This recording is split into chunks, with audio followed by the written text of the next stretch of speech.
Kozhikode beach ആശുപത്രിയിൽ വൈദ്യുതി നിലച്ചതിന് പിന്നാലെ പ്രതിഷേധവുമായി രോഗികൾ. 1 മണിക്കൂറിലേറെയായി വൈദ്യുതിയില്ല. ഇഞ്ചക്ഷൻ നൽകുന്നത് മൊബൈൽ വെളിച്ചത്തിലും എമർജൻസി ലൈറ്റ് വെളിച്ചത്തിലുമാണ്. ഇഞ്ചക്ഷൻ മാറിപ്പോയാൽ ആര് ഉത്തരവാദിത്വം പറയുമെന്നാണ് രോഗികൾ ചോദിക്കുന്നത്. തകരാർ പരിഹരിക്കാൻ ശ്രമം തുടരുകയാണെന്ന് അധികൃതർ അറിയിച്ചു. സിനോജ് തോമസ് വിവരങ്ങളുമായി ചേരുകയാണ്. സിനോജ്, ജനറേറ്റർ സംവിധാനവുമില്ലേ?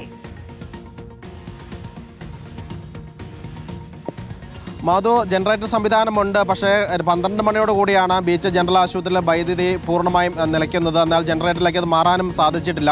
ആശുപത്രി അധികൃതർ പറയുന്നത് ഇതിന്റെ പ്രവർത്തനങ്ങൾ നോക്കി വരുന്നു. KSEBിയുടെ ഉദ്യോഗസ്ഥർ ഇവിടെ അതിൻ്റെ അകത്തുണ്ട്. എന്താണ് സംഭവിച്ചതെന്ന് തകരാറ് പരിഹരിക്കാനുള്ള ശ്രമങ്ങൾ നടന്നു വരികയാണ്.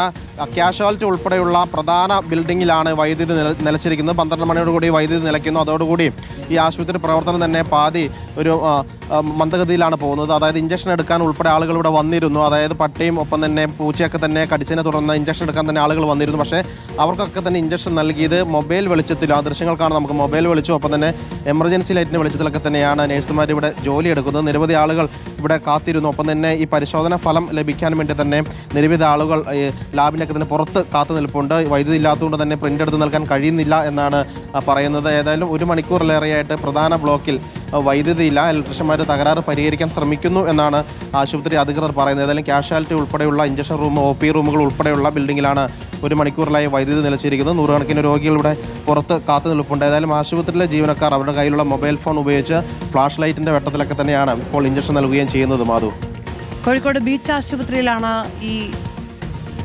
സാഹചര്യം ഉണ്ടായിരിക്കുന്നത്. 1 മണിക്കൂറിലേറെയായി ആശുപത്രിയിൽ വൈദ്യുതിയില്ല എന്നതാണ് സാഹചര്യം. സിനോജ് തോമസ് ആണ് വിവരങ്ങൾ നൽകിയത്.